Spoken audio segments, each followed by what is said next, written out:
in, everybody. This is the Satrix Money School podcast, where we'll be breaking down big ideas about money into lessons that will literally prepare you guys for your everyday life. So think about it. Whether you're running your successful business, or you're starting, or you're preparing for your next big move, this is a perfect place to help you guys to learn about money, but also to make money work for you guys. And of course, I am your host. My name is Karabo Mohole, and throughout the episodes, I'll be speaking to extraordinary South Africans who are not only experts in their fields, but who will be sharing their personal stories about money. And of course, together we'll be uncovering practical tools, their real stories, and also you looking at game-changing insight to help you guys build on a sustainable relationship with money. Right, so with that being said, let's give a huge shout out to our sponsor, Satrix. Own the market. They're all about making investment easy and simple for you guys.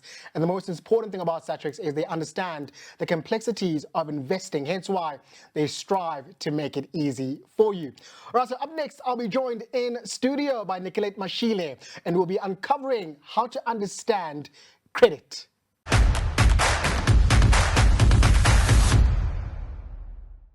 All right, awesome. Welcome back, everybody. I'm joined in studio by Nicolette Mashile. She is the financial bunny, or she's known as the financial bunny. And we're going to be speaking about all things credit. First and foremost, how are you? I'm fantastic. I'm always good, man. I'm grateful to be alive. Apparently, there's some rumors are going around that at some point in September we might be perishing. So I don't know. I don't believe that. So I'm just keeping alive. Yeah. How are you? You see, I'm good, thank you. First and foremost, you see, I got someone with energy. This one is from TV. You're gonna be how she speaks. You're gonna get all into that. Okay. First and foremost, this is a podcast all about money, right? When we talk about financial literacy, what does that mean to you? First and foremost. Financial literacy is the ability to understand your money. So think about it when you are at school and you're being taught, for instance, numeracy. We're teaching you numbers and understanding how numbers work, right? If we're teaching you literacy at its plain, simple meaning, we're teaching you how to read, for instance, how to comprehend what you are reading. So we start talking about financial literacy, we're giving you the skill to be able to understand the numbers in front of you. But it's also important to separate it from consumer financial education, because those are two different things. You need the financial literacy to understand the consumer financial education, because you may understand budgeting, but when we start saying, let's talk about the limitations or the product knowledge of a TFSA, that becomes a totally different conversation. When we talk about what is your taxable liability, we're talking about a different conversation. So it is important that each and every single one of us is financially literate, so that when we are presented with numbers, when we are presented with our own finances, we kind of have an understanding of what's going on. Beautiful. So in your journey, you are known as, an entrepreneur, a broadcaster, an educator. Let's speak about you per se, right? Let's talk about your journey. Obviously, with what you studied to where you are today. And I know for sure that you found yourself, pivoting, and doing all kinds of stuff, which is extraordinary. And that speaks about, your factor as an individual to have, the ability to pivot or to try something else, which is extraordinary. Where did you start in your first walk as a person, as a broadcaster in TV, and to where you are today? So I think there's one thing that is important, Garabo, for a lot of people to understand, is that the traditional way of building a career is almost kind of being reshaped, right? My biggest belief is that you don't climb the ladder, you build a portfolio for yourself. And sometimes as you are going, the portfolio does not make sense, right? Because if I can tell you, at some point, I studied sports management at some point. So I was working in a sports department at a school, and then I ended up being a teacher at the school. And then I pivoted from that and I went into advertising. So I always tell people, I'm one of the people that actually put the e-tolls on, because my client was Sunroll at some point, right? And then I moved from that and I found myself with an opportunity while I was working for Sunroll, but I was working in an agency where we needed to do a show for Sunroll and there was no presenter. And I was like, I'll do it. You know what I mean? And I think that's the thing about opportunity. It finds those who are already on the dance floor, right? So the spaces that I ended up in were really so haphazard that if one looked at it from the outside, they will be like, what is this child doing? What is the direction? I'm sure my parents struggled to understand, and they were probably very anxious for me at some point, but it kind of all comes together because there is a certain skill that you are developing as you are moving along. And I think that's been my journey. And if you actually look at from where I started, so when I went to Rhodes University, one of the things my father said to me when he left me at the student bureau, by mind you, that man did not even see which bedroom I was staying at. He dropped me out of the student bureau and said to SRC, take care of her. And that was it, right? So when he dropped me off, one of the things he said to me is, I am giving you an opportunity to come and collect information and bring it to people who cannot get that information. And if you look at it, I've had a full circle, because then at some point I was a teacher. And I moved on from being a teacher, I went into broadcasting. So in all the jobs I was doing, I was disseminating information. And even now in my business, our job essentially is to give people the right type of financial information so that they can secure their futures. And that's literally what it's been. So that's ideally been the make and the portfolio that I've built for my career. Yeah. And now let's speak about your passion, right, when it comes to matters of money. When did you discover that? When I made a mistake. What I mistake made was oh my goodness, a couple of years ago, I tried to buy a house.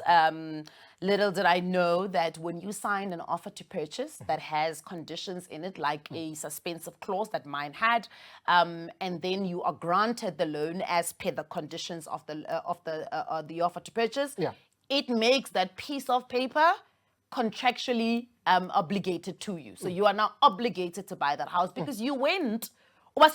You went to those people and said, I can afford this house. You said, I can afford this house, and there is a bank that will back me up. And when I went out into the market, there was a bank that backed me up. And then when I decided that the numbers no longer work for me, I was like, ooh, yeah, no, this is not going to work for me. So let's step away from it. And then the estate agency was like, but you told us you can do this. You told us that the bank will back you, and the bank did back you. So now buy the house, because we've told our seller that we've got a buyer. So finding out that, the suspensive clause, I mean, to just simplify it for everybody, I needed a loan of 2,750,000 rand. And I went out into the banks, and the banks said, 3 of them said no, and 1 said yes. And the one that said yes, we'll give you 2,750,000 rand, a great interest rate, by the way, of 9.76%. However, it was going to be over 30 years because I was a first-time buyer. And I guess the bank was also trying to help me buy the house. Unfortunately for me, that meant my loan multiplier was 3.5. That meant that 2,750,000 rand was going to multiply 3.5 times by the time I finished it off. So the total cost of credit was absolutely enormous. And I was like, I'm not prepared to go down this road. So I then thought I could rescind from the deal. And then the real estate agency was like, no, but what about the 4 days that the house was taken off the market?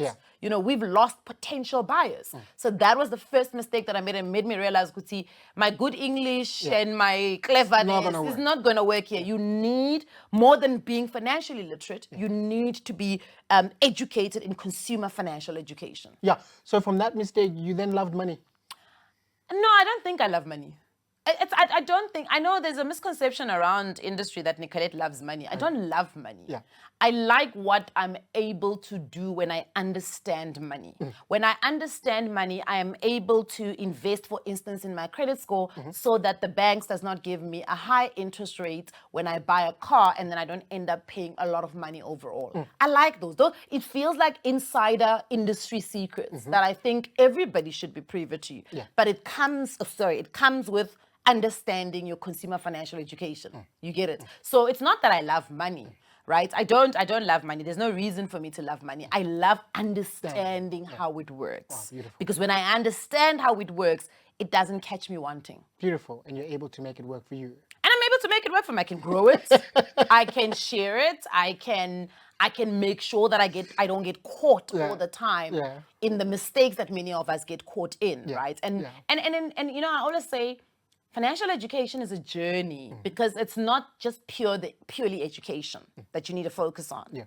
And I'll give you a very simple example. 2023, end of the year, I broke my ankle. I was on a date, broke my ankle. And when I broke my ankle, I found out for the first time in 2024, when I was now at home, unable to work, that I wasn't an entrepreneur. I was actually self-employed. I was a glorified self-employed person that needed to go out and actively work to make my money. Now, when I was at home, I was not actively working, which meant my cash flow was non-existent. No money was coming in. Money was flowing out because I had to pay for my house, I had to pay levies, I had to pay for my car, my mom's car. So it's quite a number of things. And when that happened, I realized now in hindsight, between 2024 Jan and 2024 December, the amount of mistakes that I made, not because I didn't know, but because I had this enormous pressure. So emotions then came into play. Scarcity came into play. You know, and insecurity of money Yeah. came into play. Yeah. I mean, at some point, I almost lost my social media channel because somebody told me we're gonna do a podcast. They're gonna pay me $10,000 US. I was up, trying to figure out how we're gonna do this interview. But meanwhile, they were taking over my Facebook account. It's okay. You're on this podcast And now. I was desperate. You get what I'm saying? I was desperate because I needed money. Yeah. So sometimes you're clouded by emotion, Yeah. and you make the wrong financial decision. So it's not just the knowledge that's going to, come into play when you're managing your finances. It's quite a number of things. Beautiful. Now let's talk about now your journey as a financial educator. Okay. Give us an overview of what financial bunny is and the concept behind that. Simple. Financial Bunny's job is to help families and young people to secure their financial future. In finance, nothing is predictable, but we believe that the work that we do puts a little bit of predictability into your hands. Yeah. We want you to know how much money you would have saved in 5 years' time. Yeah. Why? Because we're going to help you understand how to put in the mechanisms to get that amount that you've put in. So we need to work backwards. If you say to me, Nicolette, I need to save 100,000 Rand in 5 years, we work it backwards and say, okay, well, in 1 year, you need to save this one. In year 2, you need to save this how much? This year 3. Then we look at your budget and say, is it actually possible? Are you being realistic? Can we do this, right? If we realize that actually we're not realistic, then we put in the measure to make it a reality for you. So in 5 years' time, you will have 100,000 Rand. It's almost a little bit similar to what financial planning is, right? If you think about financial planning, your financial advisor or your planner or your investor or investment specialist says to you, you want to save 500,000 Rand. We're going to put your money in these assets, and we're saying to you, without guarantee, because investing comes with some level of risk, but we're saying to you, we are going to try our best to make sure that you get the 500,000 Rand by the end of the investment period. So to be fair, it's almost, I always say, I use this metaphor. I say, when you go to the doctor, you walk into the doctor's office, you say to the doctor, I'm sick, this is 1, 2, 3, 4. The doctor says, okay, let's do a couple of checks. The doctor diagnoses you with something. Yeah. They write you a script, you go to the pharmacy, you come back and you've got your medication. And hopefully, if it's a good doctor who did not pass with 50%, you will be fine in a couple of days, right? Yeah. Now, financial planning is not the same. Financial planning takes years for you to see the value of it, right? Because you have to believe your planner. You have to believe your advisor that what they are giving you as advice, if they say, put your money here, buy this policy, do this, that all of these things put together are going to give you the life that you want. But it's not immediate, Yeah. right? So we're saying, instead of leaving it only in the financial advisor's hands, let Financial Bunny help you in understanding what this financial advisor is putting in front of you so that you yourself can also feel a little bit of guarantee that whatever it is that they're putting in front of you is potentially going to come to fore in however many years. But is it like a risk that my life is in your hands? And what if But your life is never in my hands. Your life is in your own hands. I'm giving you the tools to understand what the journey is. When you go, so for instance, the first time that you came to this venue, you probably didn't know about the venue, right? You needed to put an address, somebody sent you an address. When you put the address in, it gave you 3 routes, right? The GPS gives you 3 routes, it's faster, slowest, whatever, depending on the different factors. You needed to pick a route. The only reason why you were able to pick that route is because maybe you know the roads, maybe you understand traffic, maybe you understand, I don't like Ravonia Road, it's a bit iffy, so I'll take a different back route. You know those things. In finance, many people don't know the factors and the routes. So we have to help them understand the route. So you're still making the decision as to what route to take. We're saying to you, if you take the slowest route, if you decide to take the slowest route, but you're saying, I want to build wealth, but you're putting money only in cash. We're saying to you, it's going to be a very long drive to where you are going. Okay, makes sense. Right? Yeah. And that's if, let's say, you're 20 years old. But if you're 55 and you say, I still want the fastest route, and we say to you, equity is a very risky place to put your money, especially at the age of 55, right? We're giving you what the route comes with. We're not saying don't pick it. We're saying if you pick this route, this is potentially what you're going to be facing. Yeah. And that's all Financial Bunny does, is to give you information to help you make those decisions. Beautiful, beautiful. And now when we talk about credit and how this word is somewhat misconstrued in South Africa, how can you just clarify that? Credit is a facility, debt is a liability, right? I want you to remember an experiment that was done. I can't remember which university, was Stanford or Harvard, where they put marshmallows in front of children, and they do this longitudinal study where they say the kids who didn't eat the sweets when they told them don't eat them, delayed gratification. When they followed them over 20 years, they realized how successful those kids are, right? So I took that and I was like, okay, how do I apply that to credit? So think about when your bank gives you a credit card. They don't give you money. Facility. They give you a facility and they say you can tap into 10,000 rand, which is your limit, into this facility. But it's just a facility. It's just a bowl of sweets until you put your hand in it. The moment you put your hand in it, you've now created a liability. You've created a future payment that needs to go to someone else. So think about it. Pre-1994, many South Africans were not, didn't have access to lending, didn't have access to credit. Then all of a sudden, post-1994, they opened up the sweets and they said, go wild. No credit education for many of us. For many people, there was no credit data. I mean, the credit system didn't come into, it wasn't in process for a couple of years after the credit system got open in South Africa to everybody. So now you've got a whole lot of people that have now seen these sweets and they are running to these sweets, right? So it's and then they get stuck in the debt because now we are stuck in the, you need to pay back because it was never your money. Now, when you get stuck in paying back, the problem with the liability, and I want you to think about it this way. You as Karabo earn 10,000 rand.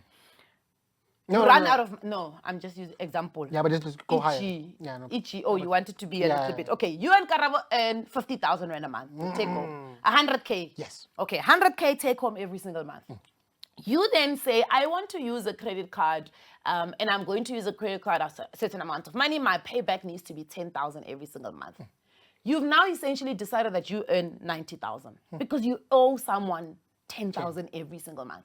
The problem is people keep eating it. Their debt to income ratio eats into that, right? They keep eating. Now, you now have a liability of, let's say, 50,000 a month. So now you only earn 50,000. But into your bank account, it's 100K. And you think you still have every right to use the full 100K. You don't. You've created this liability. You must pay people back. So what is the problem is that now it starts giving you a negative effect. Now you're saying it's choking me. Now you're saying, oh, I don't like it. It bleeds. But you created that. So is it viable for one to get credit? Would you think it is viable? Absolutely. Okay. Absolutely. Everybody should use, they should be able to access credit and they should be able to use credit. But we all have to be responsible. To understand. I always say credit is like WhatsApp. We give you WhatsApp. You can use WhatsApp. But how you use it is whether WhatsApp is going to be successful for you or not. Right? It's a tool. Credit is a tool. How you use the tool is going to be absolutely important. And do you understand the tool? Do you understand, for instance, different types of credit facilities? The difference between a credit card and a personal loan. The difference between a credit card and an overdraft. Because they are different types of credit. Do you understand variable versus fixed credit? Right? Do you understand interest rates? When Lisecha Khanyago and the boys, I don't know if there's a girl in there, but I always call them the boys because it's like the Monetary Policy Committee is a boys' club, right? When they make the decision to change, for instance, the repo rate in the country, do you understand how that affects you as a consumer of commercial banks? Because obviously the change in the repo rate is going to directly affect how much the prime lending rate is going to be. The prime lending rate affects all of us, me and you. So do you understand that? If you have a fixed or a variable rate, do you understand what it means for you? So credit education is ultimately what we need to get right in the country so that even the ordinary person can start using credit correctly and responsibly. Beautiful. Now let's talk a little bit about your first experience with credit. And how did that teach you? Oh, what a terrible time. What a terrible time. I bumped into a specific bank. I won't mention them by name. And they were signing us up for student credit cards. And they were giving us a lanyard and a bottle. And that was the reason why I took it up. I took it up because I wanted a lanyard and a bottle. And within a month, I had blown the whole limit. And I didn't know there was a responsibility for me to pay it back. I just thought, they've given me free money, because that's how we all seem to sometimes think credit is, right? We think it's this facility that gives you additional amount of money because you're cute. No, you need to pay them back. So what it taught me was that I'm big on knowledge gaps. I'm big on identifying my own knowledge gap and saying, I want to do this thing. This thing looks very attractive, but I don't know enough. And because I don't know enough, I need to stop and actually go and find out. And I think that's where the knowledge gap thing started. Ke rata ho ba clever. And a clever doesn't like to be caught out, you know? So a clever must go and find information before they make decisions. Yeah. So that was the first time I found out that I had a knowledge gap. And I had now blown these people's money and I need to pay it back. And I didn't know I had to pay it back. So I think that is really what it taught me was stop being impulsive, especially when you are signing, and think about, do you understand this thing enough? And look, sometimes it is to my detriment. I mean, I asked ChatGPT to roast me the other day, and one of the things it said was, you start a lot of projects and you never finish them because you are looking for them to be perfect. And I guess, you know, that is like sometimes a stumbling block. But I think my first credit card account taught me exactly that you need to at least have enough information, do a little bit of due diligence and understanding. Do I understand? My biggest thing that I always teach young people when they're talking about financial, consumer financial education, and then they say to me, it just sounds too good to be true. I always say, give yourself the opportunity to write 5 what-if questions. What if I stop paying? What does that mean? What if I can no longer afford the minimum amount? What if I want more on the limit? You know, so give yourself 5 what-if questions for every financial decision you're going to make. Beautiful. Now, when we talk about the misconception that people have, because I first asked you whether it's viable to get credit, and you did say yes, it is. But what's the misconception that people have when we talk about credit in South Africa? I want to start at the bottom of my list. At the bottom of my list is that people who earn a lot of money think that they've got every right to get credit. And they've got every right to get as much credit as possible. Unfortunately, it doesn't work that way, you know? There's an actual mathematical formula that needs to be done by financial institutions to protect themselves and to protect you. The NCR, or rather the NCA, says that banks and credit providers cannot participate in reckless lending. So just because you earn 100,000 Rand every single month doesn't mean we need to now give you access to 10 million Rand because when you are young and credit worthy. No, it doesn't work like that because we need to look at affordability. We need to look at your debt to income ratio, right? Then we need to look at what is your credit behavior, because it's all good and well that you earn a lot of money, but when we give you credit, you start avoiding calls. You're not paying anymore, you know? So one of the biggest misconceptions is that. The second one is that people feel that credit is an extension to their salary. No, it's not. Credit is not an extension to your salary. Credit is there to aid in times when you do need to have an additional facility, provided that you don't have an emergency account, because you should have an emergency account before we can even move you into credit, right? So it is not an extension of your salary. The third one is that you don't need to be disciplined. You absolutely need to be disciplined. So look at the other areas of your life. If you took out a gym membership and you didn't go, but you're paying every month, you mustn't take out credit because I'm not disciplined. You lack discipline in the most basic areas of your life. If you said every day I'm going to get up and jog or run or walk and you don't do it, don't use credit. You do not have the discipline. So start by formulating a plan to build up the discipline in your personal life on things that really matter to you.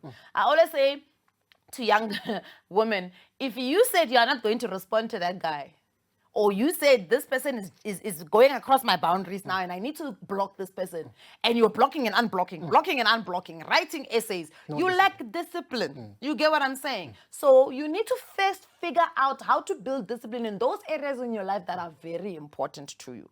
Because money is going to be an important part of your life, but many of us don't get to that point as quickly as possible. So it's important to understand that discipline is what makes you consistent even on the days where it's hard. So even when your salary comes in and you wanted to buy a ticket to the new Travis Scott is coming, you want to buy that ticket, but you know you must pay this that you said you're going to pay, and then you're like, now you're making a decision between paying and going to Travis Scott, paying. You know this, you must pay. That's discipline. And discipline is what's going to make you make that difficult decision to go and actually pay, right? And then I think the last one is vilifying credit.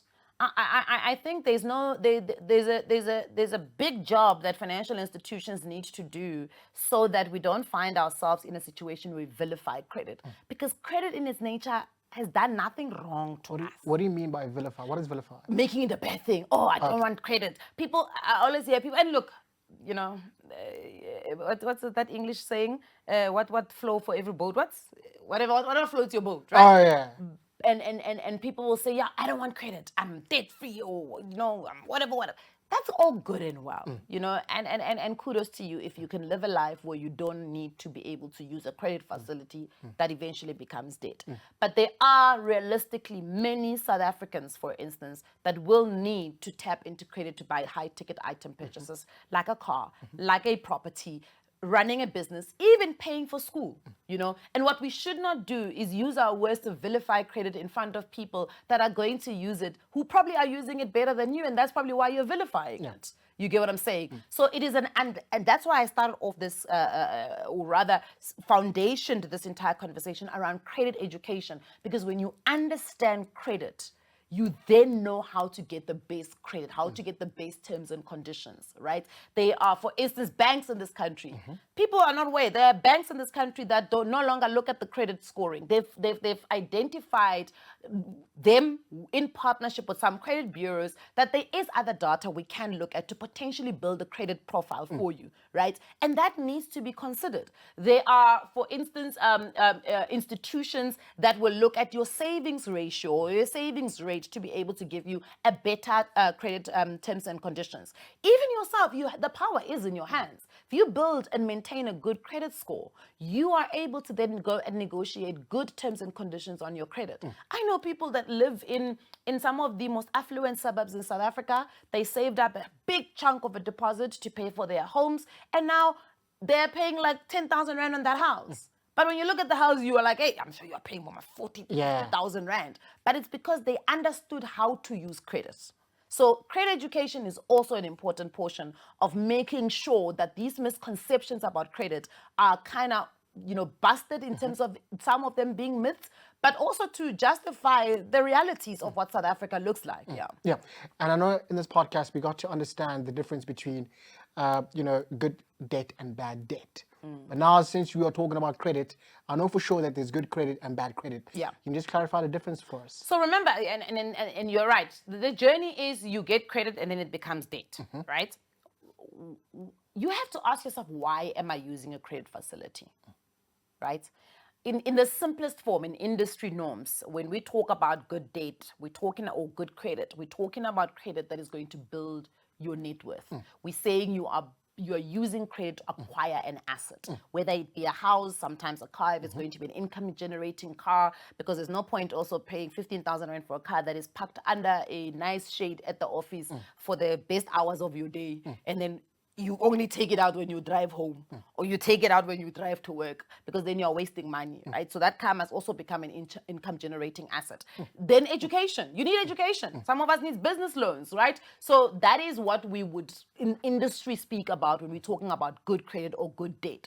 Bad debt or bad credit is consumption credit. You are taking your friends on a trip to the Maldives With on the a credit card. yeah. And then right after you've paid, you've got what is called buyer's remorse, because what were you doing? It doesn't change. In fact, I once got claps on Twitter because I spoke about people using credit for buying food. And I'm like, some of these stores have credit store cards for you to purchase food using credit. And I'm like, we need to change that as South Africans, because it just does not make sense. Yeah.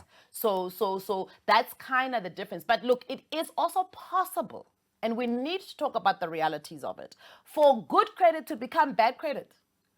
If you don't do those considerations I spoke to earlier on, if you don't do proper due diligence, understanding fixed versus variable credit, taking up more than you can chew, a house can quickly become something that is a nightmare for you. Because ultimately, if you have a cash flow problem every single month because you bought this great house, but it cost you so much money because you bought more than you need, you didn't negotiate your interest rate, you had a bad credit score. So essentially, they gave you this asset at the highest and the worst terms and conditions. It can quickly become bad debt for you. Right? So it is also important to understand that more than just classifying some of these things as good credit or bad credit, don't use them to justify buying things badly. Yeah. And now, what are the practical steps that one could utilize for them to have a strong credit profile from scratch? pay when you said you were going to pay. Look, payment behavior is quite a big one when Yeah. they're building out your credit score, right? You Karabo, come to me and you say, Nicolette, please give me 50,000 rand. I will pay you back at the end of the month on the 28th, 10,000 rand.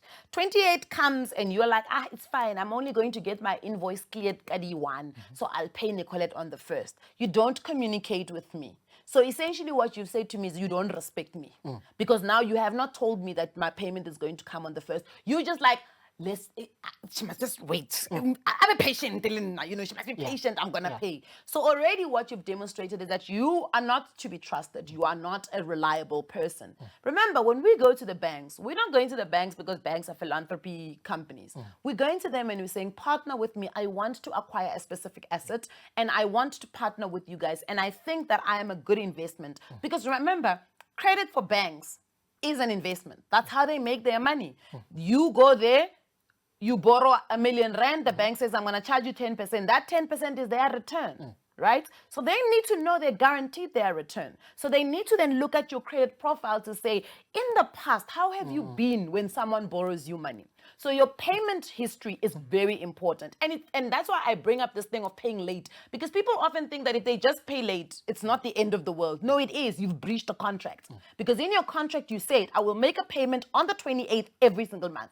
At least the minimum payment. So if you don't do it, you've breached the contract. So that's number one. Number two, there's this thing, and a lot of young men like to do it, where they buy, I'm going to just use a simple example. You buy a car. They say this month you bought a car. Then, and it happens, so after 2 months, you're already tired of that car. Now you want to step up. So what you want to do is, I just want to see if I can afford the next car that I want. You go on those platforms, and then it says consent to a credit check. Press consent to a credit check. Then this system runs a credit check in the back to see if you can afford the car, even though you have no intention of actually going out to buy it. But what you've essentially said to financial institutions is that I'm always looking for credit. So you look like somebody who's credit dependent. Because why are you always looking for credit when every single month something is absolutely wrong? The third one is credit utilization. I often hear young people saying, I've maxed out my credit, Nicolette. Like, that's not a good thing. That's not a flex, you maxing out your credit. Because you get a salary. You get, let's say your salary is 100,000 rand. Yeah. Right? And then you've got a credit facility of another 100,000 rand. You are essentially saying to financial institutions, I need more than the 100,000 rand that I'm making to be able to survive every single month. Because you keep tapping into this credit card that you now have. So you are living above your means and you are credit dependent. I'm not borrowing somebody money who's credit dependent because that person has not shown me any type of financial discipline. So building your credit score and building your credit profile is absolutely crucial for financial institutions to want to partner with you and to give you the best terms and conditions. You know, Nicolette, I can actually feel your passion. You know?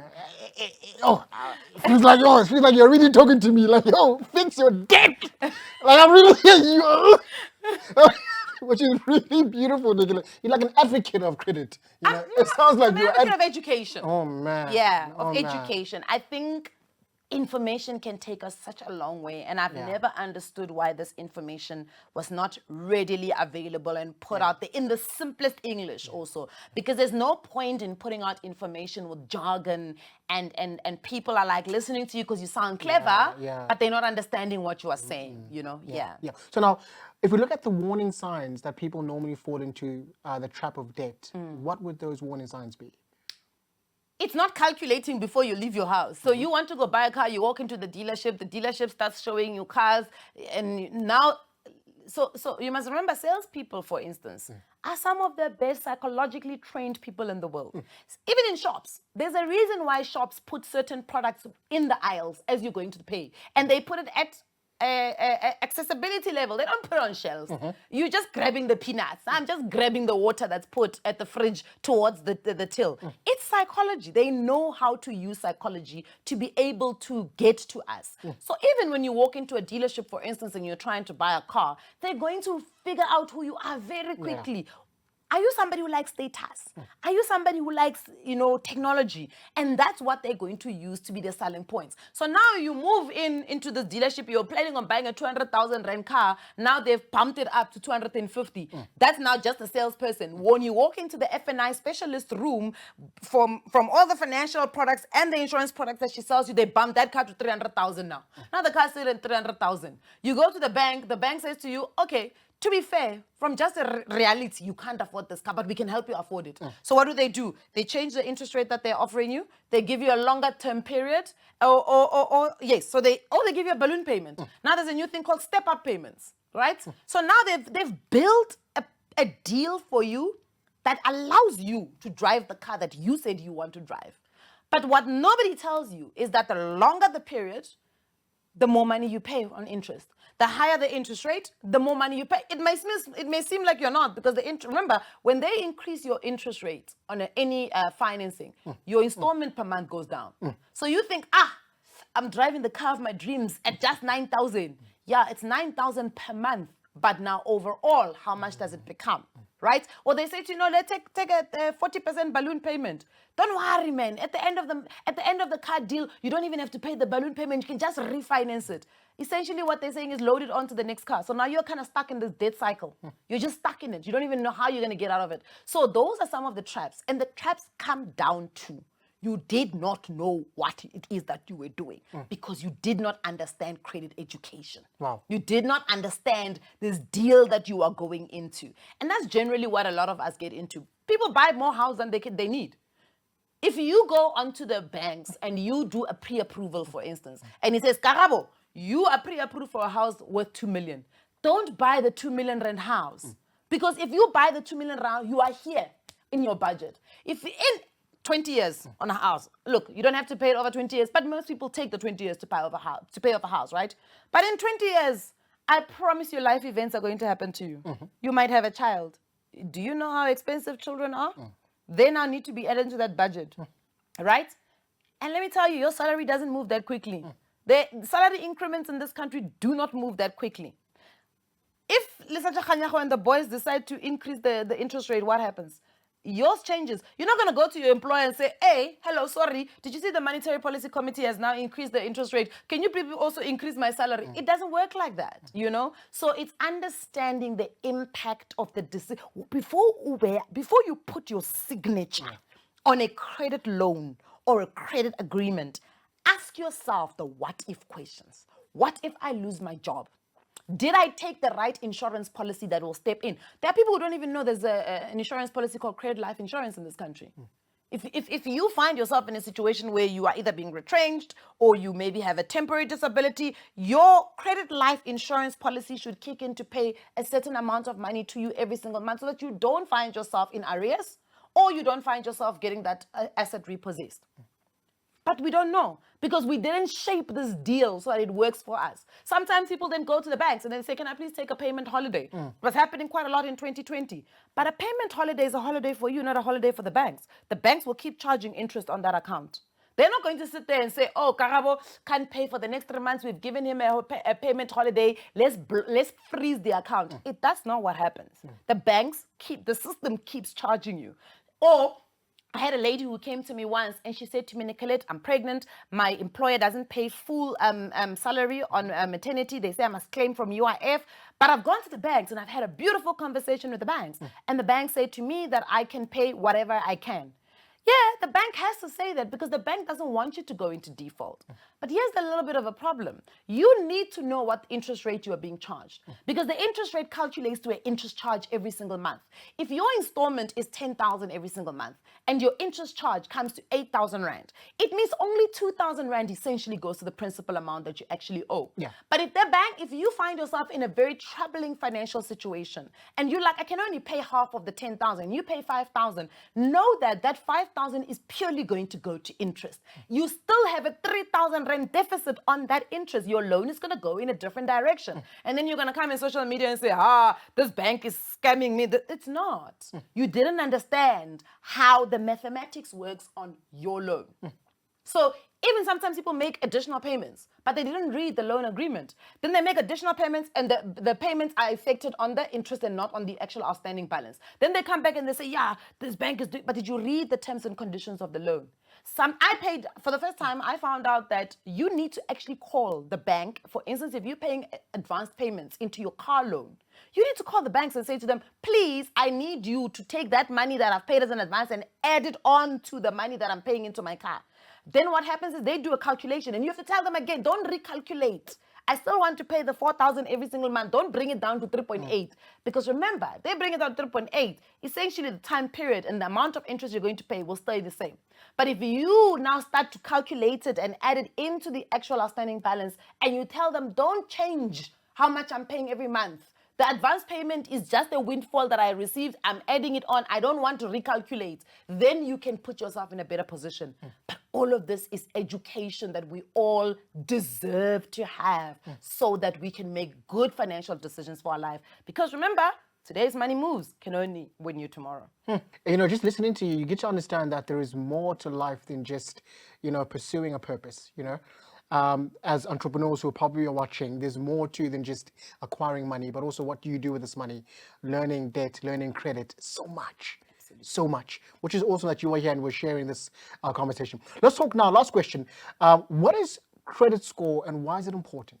So your credit score basically, as I alluded earlier on, Karabo, it's an indication of who are you when we give you credit. When we put those sweets in front of you, do you papella the sweets and jump at the sweets and eat all the sweets and then sit back and say, ooh, that was good? Because that's temporary satisfaction. But what happens in the long run? The long run comes back. The owner of the sweet says, hello, I need my sweets back. And I want to charge you, I'm going to charge you an interest on those sweets. So instead of the 5 that you ate, I now need 10 back. So your credit score then says, after that person has given you that information, do you turn around and say, I'm not going to pay for those sweets? Or do you say, okay, I fully understand. Each month I'll pay you 1.5 sweets back until I'm done, and I'll pay you on the right date every single time. It is the financial institution's ability to be able to assess the type of partner you are going to make for them so that they can decide whether or not they are granting you a loan or a credit facility and can be comforted to know that you will pay back based on your behavior in the past. And again, it's made up, you know, the credit score is made up on your behavior, so your payment history and your payment behavior, your credit utilization, how much of that credit are you using that is now being granted to you, your checks. So remember, you're allowed to check your credit score on your own, and employers can check your credit score, right? Because they want to see what type of person you are so that they don't end up hiring somebody who's financially distressed. But when they do those, we call the soft inquiries. So essentially, they're not for credit purposes. They're just for information purposes, because you're not going to give yourself a credit line, right? But when you now start consenting to every credit check on a credit application, you've now told financial institutions that you're credit dependent, right? Then the last two is obviously your credit mix type. So what type of mix types do you have? Do you have retail credit, where maybe it's a store card, or maybe you've gotten a bank loan, or it's a credit card? Do you have long-term loans like a car or a student loan or a business loan or a home loan, right? So all of that will also come into play. Then the last one is, do you have any defaults, or the traditional, are you blacklisted? By the way, there's no blacklist in the country. There's no big bad blacklist where all of our names are if you've done something wrong. Ooh, you know. Thomas, what's it? Reddington. There was a show, something about the blacklist.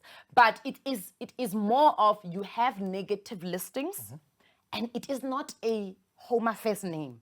It can be changed. So don't get stuck in, I have negative listings on my credit report, so, oh, no bank is going to give me any credit. No, we can work through it. We can get you to a point where you are now financially sound to be seen as somebody that can be a partner. And that's how we work up your credit score. So remember, in South Africa, the scoring is between 0 and 9999, depending on the different credit bureaus or credit reporting companies. I think in South Africa we have three. It's the big ones. It's Experian, it's TransUnion, and I think CompuScan. Right, those are the big ones.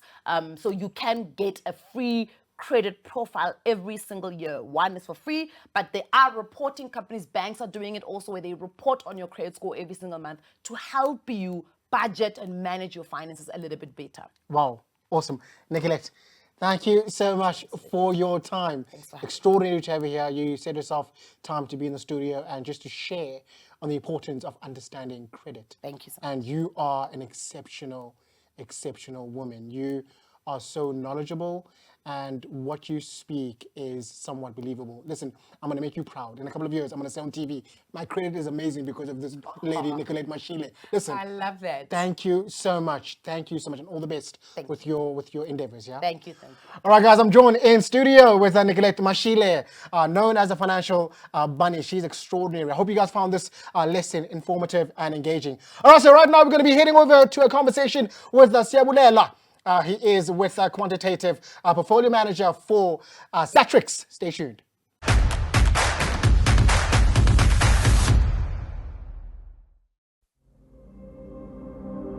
In a world where investments were expensive and out of reach for most, Satrix followed the rhythm of its own drumbeat. In the year 2000, Satrix introduced index tracking to South Africa. Since then, we have made investing accessible to everyone. Through low fees and no minimum investments, we give all South Africans the chance to own the market. Our range of investment products offer diverse access to strategies and asset classes across local and international markets for any stage of your life. We've kept in tempo with our community, winning the Salter People's Choice Award for the last 7 consecutive years. Our cost-effective and award-winning products offer value to individuals and institutions alike. Satrix has managed index tracking funds for institutional clients since 2000. From ETFs and unit trusts to life pooled and segregated portfolios, to meet the different needs of clients, pension fund members, and organizations. By driving the global cadence of indexation, our bespoke solutions have contributed to Satrix holding the largest market share in the South African ETF industry. And we're expanding our African footprint. At Satrix, indexation is anything but passive. We stand proudly as the drumbeat of possibility. Satrix, own the market.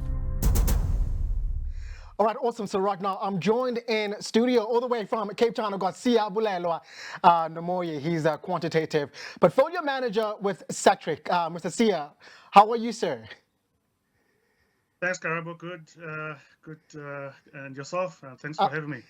Thank you so much for being on the platform. I'm good. Thank you so much. Obviously, we are now in a good space where we speak all about money and we are positioning ourselves. They say the more you speak about something, the more it comes to you. So I'm in a space where, I'm going to be receiving some good benefits of money because we're going to be talking about the power of money. But obviously, this conversation is going to be all about credit versus investment. Which one comes first? First and foremost, Sia, when we speak about financial literacy, especially in our day and age, what first comes to mind for you? So I think the one part that I would say is quite important and just comes into mind would be starting to invest quite early. I think that's very important for anyone, whether they are still at school or they are full-grown adults.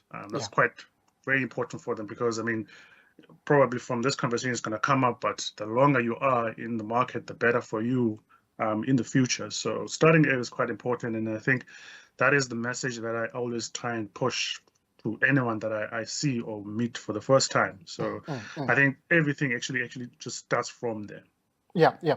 I think for me, obviously, when we speak about literacy, we're speaking about whether someone can read or write. But now when we speak about being illiterate, you can't read or write. But now when we speak about financially, it's all about not being able to handle money or also, knowing about money. And if we're going to be honest here, a lot of us stem from backgrounds where even having conversations about money, chelete, it's very difficult, especially, if I'm going to talk a little bit about my story as an entertainer, I was an extra for a long time and I would only get after 3 months, I would get like 600 Rand, right? And then I got to a point where, I was able to do my first huge commercial where I was able to get at least something to show for. But then I thought, like, I need clothes, I need to get a phone, I need to do this. So you then begin to try to adjust to the norms of society, but now money leaves you quickly. So when we talk about, our parents not knowing much about, money, and then us now as young people, we need to now learn about investment. How difficult is that jump, especially with what we see from, black households, if we're going to be honest? Yeah, I think the difficulty is in the sense of understanding, as you mentioned, what you are looking at when it comes to finances. And I think that conversation has been quite, it's actually not there when it comes to the household Yeah. where I grew up. I mean, speaking to my dad about money, that's a Yeah. very foreign conversation. Like, Oh, dude, man. what are you trying to do? And even their conversations as parents, you never involved, and you don't actually see it between them. It's always like in the bedroom or wherever they're Yeah. Yeah. sitting, and you don't know what they're talking about. So I think having that in just a normal conversation and talking Yeah. about what's out there as in terms of products and also what is possible, and then also when you get your first income, what do you do with it? Yeah. And then the dynamics of just dealing with the fact that you're opening a bank account for the first time, and then the bank account is actually going to give you the debt side of it. It's not going to teach you the investment side of it. I'm talking about me especially Yeah. because I first had my bank account when I was in my first year at university a long time ago, and back then I only knew things about loans and credit cards and all those things because that's what's out there, and even in the commercials most of the time. Yeah. I didn't know about the investment part up until I actually started my own career. So I think that just having that conversation as just freely in everyone with everyone, it's very beneficial to anyone that's out there. Yeah, yeah, and also, Sia, I need to commend you because, your resume and your work speaks for itself. But first and foremost, you mentioned something, important for you to say. Obviously, also with your father, it was very difficult to have such conversations about money. But now, when I look at what you have acquired, the schools that you went to, you studied at Rhodes University, you also studied at UCT, you've mastered in master of philosophy in, pure math, which is incredible. What made you now have that desire to say, I want to step into this career path? What tuned you to really now be focused on that? So I think from way back when I was in high school and also up to my honors at Rhodes University, I've always been this person who really liked maths. Yeah. But when I got to that stage, I wanted something that I can actually marry it and it will make a difference in terms of the people that I'll have conversations with, and also just see the impact and also what it can actually change in terms of the products that probably in my career I will deal with. So I fell in love with finance probably in my last 2 years at university, and I wanted something that I can actually marry with in terms of mathematics. And I just saw also what I touched on in terms of the conversations that it's really not out there. No one talks about financing in households. And in as much it is taught in school, the practicality of it, you don't actually see it. I mean, I always make this silly example that back in the day when we were doing finances in the maths class, they give you this formula that A times 1 plus the investment return to the power of the number of years gives you what you're going to get in at the end. And I never actually applied that in real life. And when I think back, I was like, damn. When I think back and I'm just thinking about those years when I was actually learning that, and if I even had, I don't know, 10 rands, 20 rands, and I put it in an investment product, I would have caught quite a lot of the compounding over those years. So just bringing that practicality and also just having that in the conversation, simplifying it as well, makes a lot of sense. And also just on my side, having the passion of just loving maths and also marrying it with finances just made sense to actually marry those two going forward. Oh man, Sia, for me, when we talk about math, right, it ends at John had 4 apples and he gave 2 apples to Steve. How many apples does John have? And I can faithfully say John has 2 more, or two apples. All right, so Sia, now the gist of today's conversation is going to be speaking about credit versus investment. Which one comes first? All right, so the most common questions that arises from an investor is, should I first pay off my debt or should I first invest? Can you talk a little bit about that? But also, Sia, let's speak about the difference between a good credit versus a bad credit, because I don't think a lot of people understand what is a good credit.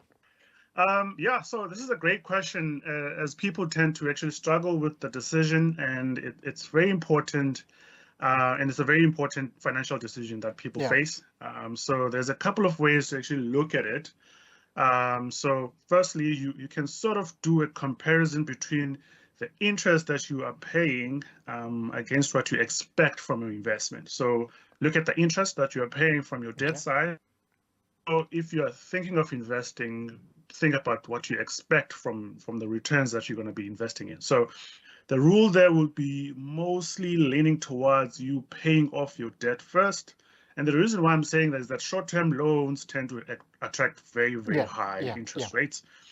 And even if you are invested in risky assets like equities or foreign equities, the expected returns on them will tend to be lower than what you're looking at when it comes to the rate that you pay on your debt. So I think here people tend to actually push to pay off the debt first. And then the other way is to actually look at it in the sense that the debt is guaranteed. It's there. You can see it. You need to pay it. So you know exactly what you need to pay, while when it comes to investments, markets actually tend to go up and down. So there is some uncertainty when it comes to the return that you might get from it and what you end up with. So it's always best to actually start with what is certain, and that is what, and you have to get rid of debt, because you can see it, as I mentioned, and it's right in front of you. But I think the last bit there would be to try not to be in that situation again. Let's say you've paid off your debt, and people, once they pay off the debt, they tend to actually get themselves back into where they were. Because what tends to happen is that you've paid it off. Now you're excited because you've got this free cash flow in your budget, and then you think about other ideas. Make an example: people paying off a car, their first car, probably like a cheap line car, very low payment on it, and then they pay that off, and then the excitement bit is like, oh, I should actually move up in terms of the levels of the car bit, not enjoying that moment of just having this free cash flow and then actually trying to deploy it somewhere else. So what you need to do there is to actually try and build up an emergency fund. This will make sure that once you have paid off all your debt, you don't need to actually come back and be in that same situation, because people go for more credit or take more loans because they're in an emergency. So you need something that's going to fund that emergency, and that works for people who have an income that is steady, or people who actually get these different amounts at different times. So every time you get an amount, you get a percentage, and then you put it on an emergency fund. So it's quite easy to actually start, and you can start quite small. You don't have to have large amounts in this. And I think the last bit that I want to mention is that we need to be conscious of the fact that there's two parts to debt. As you mentioned, there's good and bad debt. So we can't shy away from the fact that there might be good debt, because it helps with long-term value build and wealth as well. So think of it like a property loan. Property loan would be like, okay, this is quite huge and I have to pay it over the long term. But most of the time, property tends to actually appreciate over the long term. And once you've paid it off, it's an asset and it's sitting with you. So once you've paid off that asset, it's actually good in terms of what you have when you're looking at your assets and also your debts as well. And then also things like business or student loans could be seen as good debt as well, because those tend to increase future earnings potentials as well. Because if you're taking out a business loan or you try and go to school, chances are maybe you get a better job, or you will have a better access to areas where your future earnings might be better. So, but on the other side, there's the bad debt that you mentioned. So, I mean, in the middle of the night, and this is probably going to be the one that you apply for in the middle of the night on your banking app to try cover for an emergency, because you're thinking of this imagines that you just put yourself in, so and then you try and apply for increased credit, or you try and apply for a loan. So high credit card debts, store credit sometimes can be a bit of a problem, as they also attract very, very high interest. Car loans tend to actually sit in between, because most of the time you can't exactly afford to purchase a car cash, so you need a loan to actually purchase that. Yeah. But it takes a while to pay it off, and the value depreciates. But in the end, the car could be an asset, because it can be very, very convenient for you.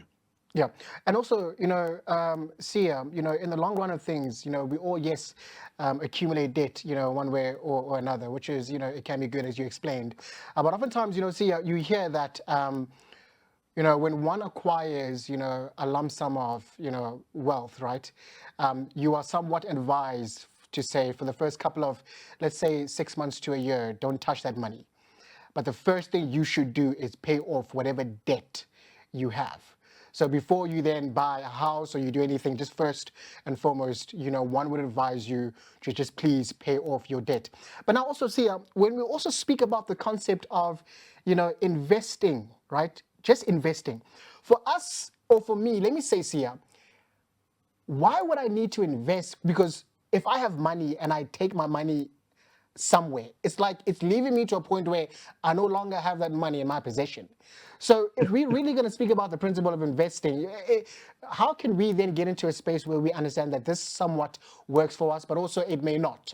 Because as you said, investing may not bear fruits at times. So I think it's a very important point, because let's just make a very simple example. Yeah. If I have $100 today, and that $100 can pay for a box of chocolates and a box of chips, for instance, $100 today. Next year, same time, 2026, 22nd of September, I can guarantee you that the box of chocolates and the box of chips is not going to be $100, because the value of those has increased, and that's where inflation comes in. So those goods are actually more expensive than your $100 that you probably kept to yourself. You didn't invest it, is actually useless now.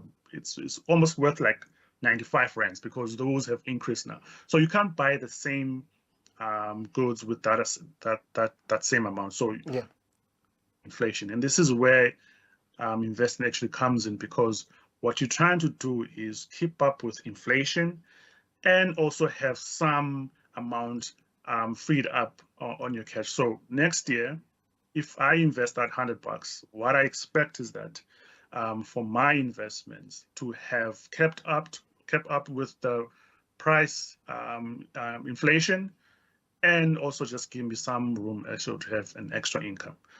So that next year, September, when I want to buy my box of chocolates and box of chips, same amount, I still have the money to actually spend it. So you need to have that money actually working for you, which is why it's important to just consider investing at the very first time. But at the same time, going back to your point, when you get a lump sum and you know that you've got debt, what the problem that you're going to have there is, the debt is there, as I mentioned, it's guaranteed. You need to pay it, Yeah. So it's always best to actually start there and make sure that it's removed, because that debt, even if it's, let's say 1,000 rands worth of debt, that debt is going to increase because it's got an interest rate to it, so it's going to increase over time. So you need to take care of it very, very, very quick. Pay that off as much as you can. And that's going to free up your cash in terms of what you want to do with it, whether it's to maintain your own lifestyle. Because when I think about investing and also just the now, I mean, people have these things called like FOMO, fear of missing out. When I think about those things, when it comes to investing, is that you've taken care of two people. Sia is taking care of two Sias, the Sia now and the Sia in the future. And if I'm not making decisions for both of them, one of them is not going to be happy. I mean, if I'm putting all my money in investments, the Sia now is not going to be happy, because the Sia now wants things now, Now, yeah. At the same time, if I'm spending all my money now, what's gonna happen to Sia in 20 years' time when there's no money in the bank, or in my investment vehicle? So you always have to think about those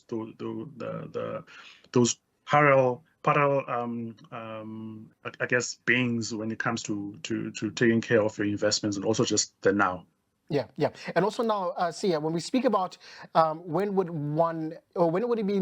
it make sense to prioritize credit payments, and also when would it make sense to prioritize, investing?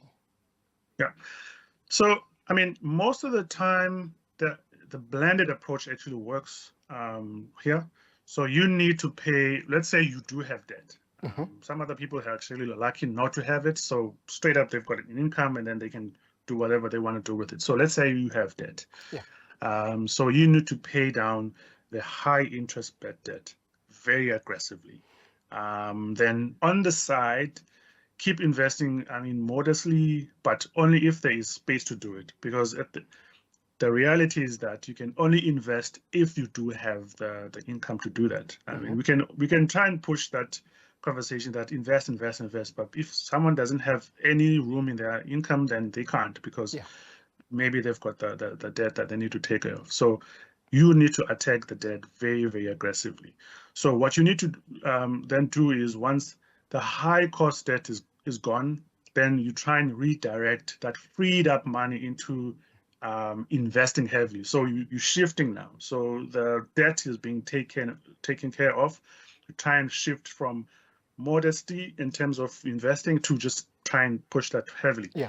So this is where the emergency fund comes in. It's very important as well, because once you start investing heavily, you also don't want to actually have yourself going back to having large debt again, which then slows down your investment goals. So essentially, attack the bad debt first, then tackle good debt, while you try to build wealth, and always maintain an investment habit, even if it's small, so that time in the market works for you. And also, Sia, is there like a rule of thumb to this thing to help one make this decision, especially if you're not a so-called numbers guy? So there really isn't, in terms of if we try and come with a very clever formula to say 20% of that, 10% of that. There really isn't, and it's always a balancing act, as I mentioned. And in paying off debt, there's this concept of paying off debt using a snowball effect. So if you watch a snowball roll down a snowy hill, as the ball is actually rolling, it keeps picking up speed, and it also gets bigger and bigger until it smashes at the bottom. So that is exactly what you need to do with debt, paying off aggressively. Once the first one is done, use the extra space to actually aggressively pay the second one, and then once that is paid off, you go to the other one. And the thing is, at the end of the day, you can only start investing if you do have capacity, as I mentioned. So, which is why you need to pay off the debt quite quick. But what I would really like to emphasize here is to make sure that you don't loop yourself right back to the bad debt. And this snowball effect approach is very important, and I actually used it going back, and if I just think about my own journey in terms of investing and debt. As I mentioned, when I first got my bank card, what I was exposed to was credit and loans, and up until when I started working, now you're moving up a level with the bank, because you went from a student, now you have an income, or they're going to give you these different products now, and then you start getting into a lot of debts. And back in the day, when I first started, probably in my first 3 years of work, I knew all the debt products from my bank. From loan to short-term loan to rolling, and all sorts of stuff. And eventually got to a point where I was like, okay, I need to actually take care of this. And I started with that, and just starting with one loan, which I thought maybe I should start there. Instead of just paying it off over the 5 years, I shortened that to less than a year. And then once I got that freed up, take that amount and roll it to the next one. And then you just keep doing that up until you get to it doesn't matter how many loans or how much the amount is. At the end of the day, that snowball has actually built up so much momentum, and then you start paying everything off up until the end. Yeah. And obviously, Sia, sometimes, it does feel better to clear, debt, but one can't ignore investing. So for an investor, how can one, battle between the psychology of making this decision? Yeah, so let's start with the debt part. So being debt free reduces the stress, definitely improves sleep, because you're not the one who's at 12 in the middle of the night, you're trying to apply to these different products in terms of debt. So it improves the sleep and also creates a sense of freedom, I would say. And I've been through that process I mentioned. So paying off debt also gives you a certainty in terms of your income, what you get from your income. So there's no more interest owed to anyone, to any institution. So all that money is yours now to actually make any decisions on it. And also momentum is very important when it comes to paying off debts. So which actually gels back to what I was saying in terms of the snowball strategy. So people often feel motivated by small wins, like clearing a credit card or paying off a short-term loan. Certainly, I can say that I went through that, where that loan is paid up now. You getting the momentum. Also, it's a small win for you. So you move on to the other one, up until you close all of them.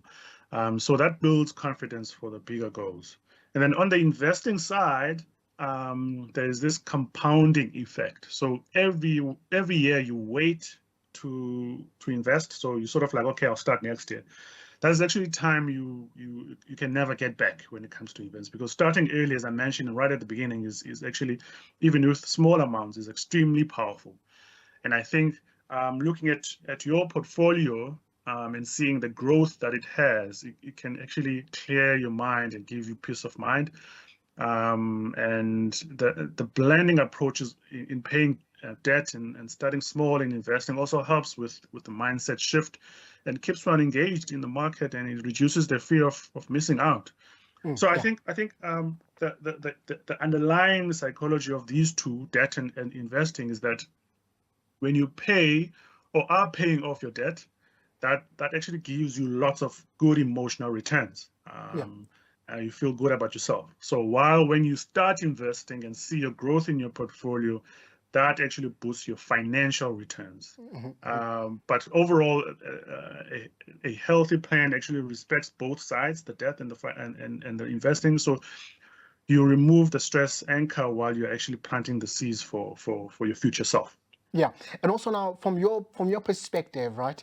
What have you seen that investors typically get wrong when they try to balance, debt and investing, and also how can they avoid the traps that come from the two? Sure, I think the biggest mistakes people make here is that, firstly, ignoring how high interest is on short-term debt. I mean, when you apply for a loan and then the bank says yes, and then you click the terms and conditions. If you actually read those terms and conditions and look at you're excited that you're getting the loan, but if you look at those numbers, 27% interest, it's pretty high. And so people actually tend to ignore that. And then having no savings pocket on the side, or an emergency fund, which I mentioned, which that tends to actually impact people negatively. And this is why you need to try and push to pay off debt as quickly as possible, and also try and have that savings pocket on the side.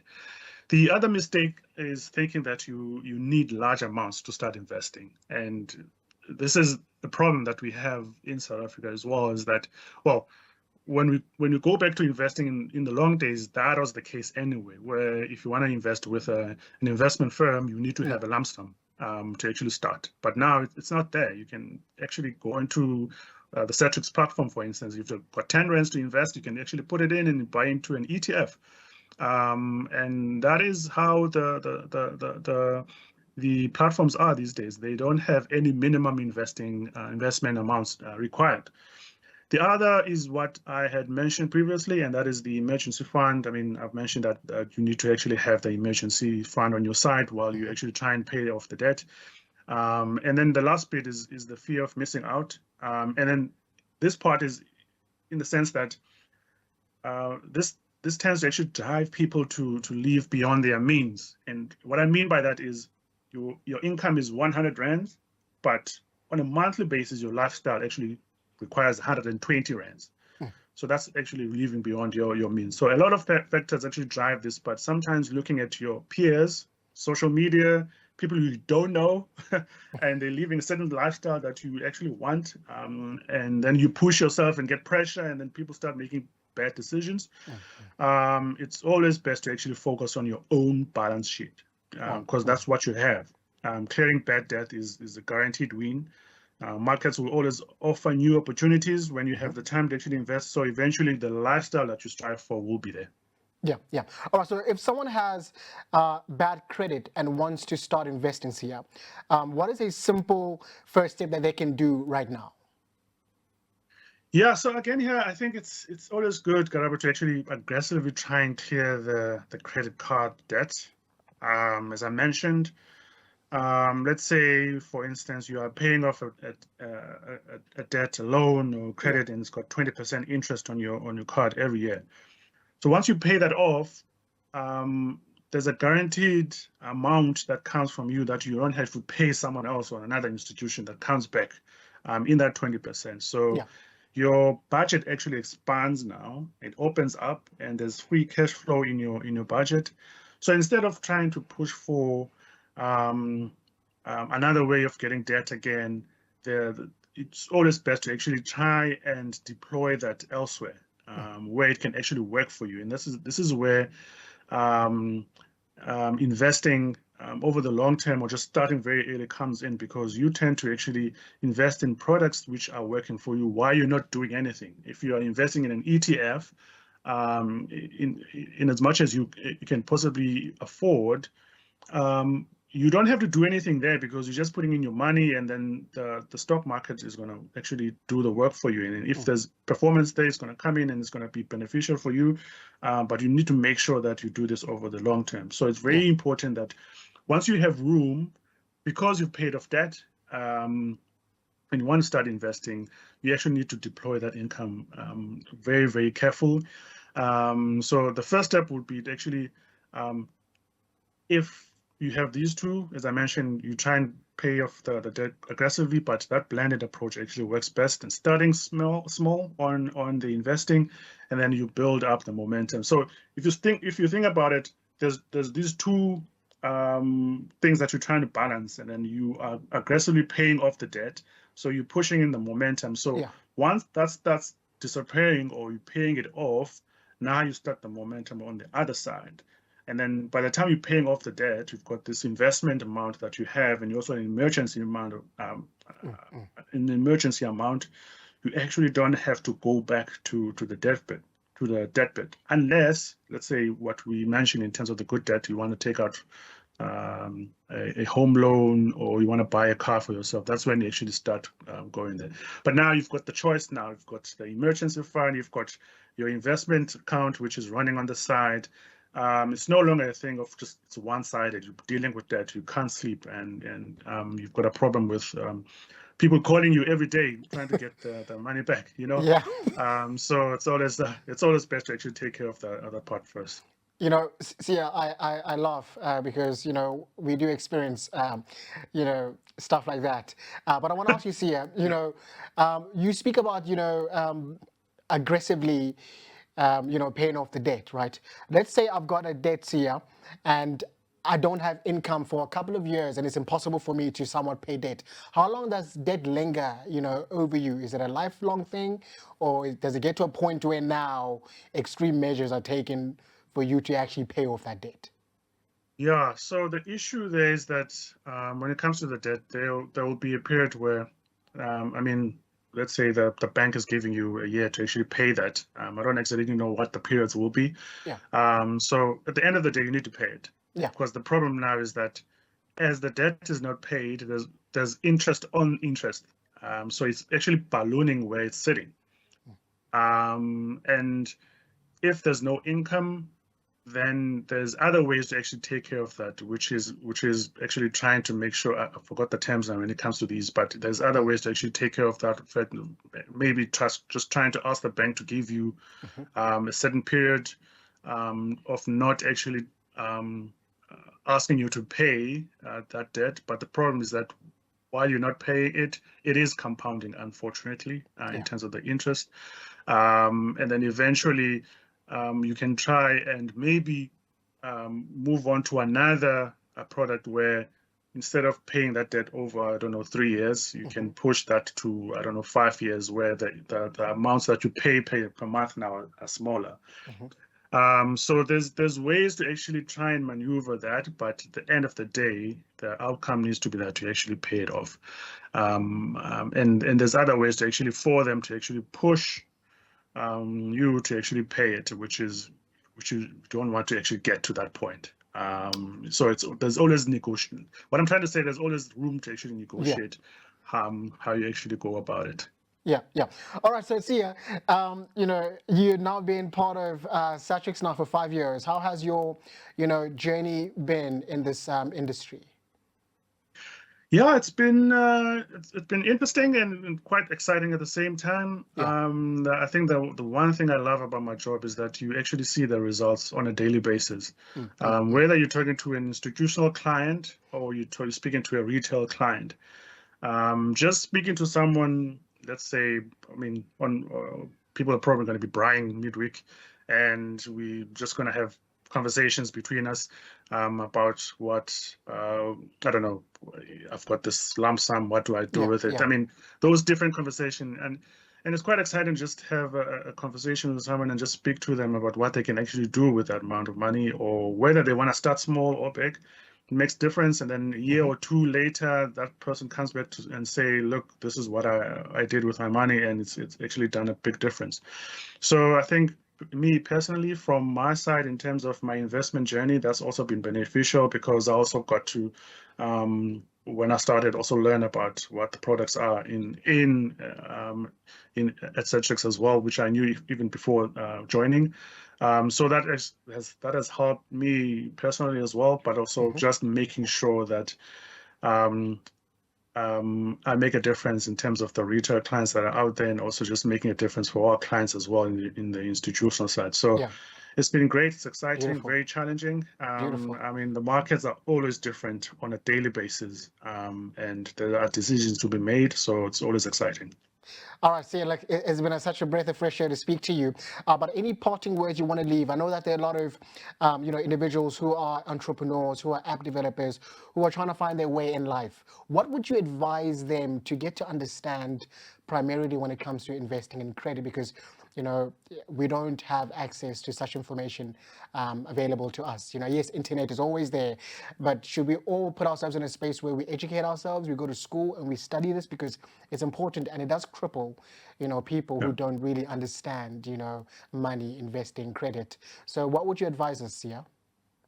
So I think for any individual, it's very important to just try and learn what is out there when it comes to the importance of these two. Because at the end of the day, you probably need both of them to actually start something. So you might go back to what I was talking about in terms of the good debt and the bad debt. But at the same time, when it comes to investing, there's a whole other world under investments. So under there's thousands and thousands of products under there. So you need to learn those.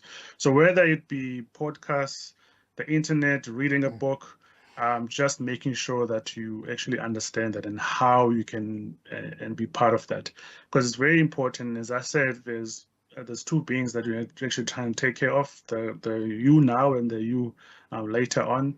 You need to make sure those two are actually happy by making sure that you understand the now in terms of what you need to pay off, and versus where you can actually start. So it's very important to educate yourself, and the information is out there, is free. It's quite a lot of it. Whether it's a podcast or following someone on social media, or just reading a book about it. There's quite a lot of information out there that you can actually educate yourself about investing.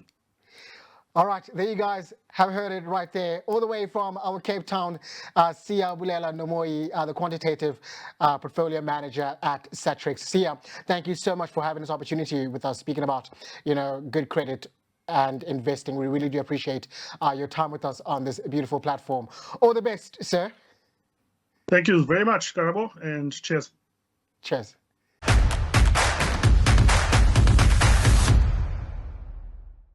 All right, that's it for today's episode. Extraordinary conversations that I had in studio with Siyabulelwa, who is with Satrix, and of course Nicolette Mashile, speaking about understanding credit. Powerful conversations that we had. I hope you guys found these lessons informative and engaging. Please always refer back to these lessons throughout your journey as an entrepreneur, as an app developer, but also as an individual, which will help you guys better understand the importance of financial literacy. Our call is to combat financial literacy. We need to understand money, how to use money, and also how to make money work for us. I am your host. My name is Karabo Moholo. Don't forget to hashtag Satrix Money School. See you guys next time. Peace.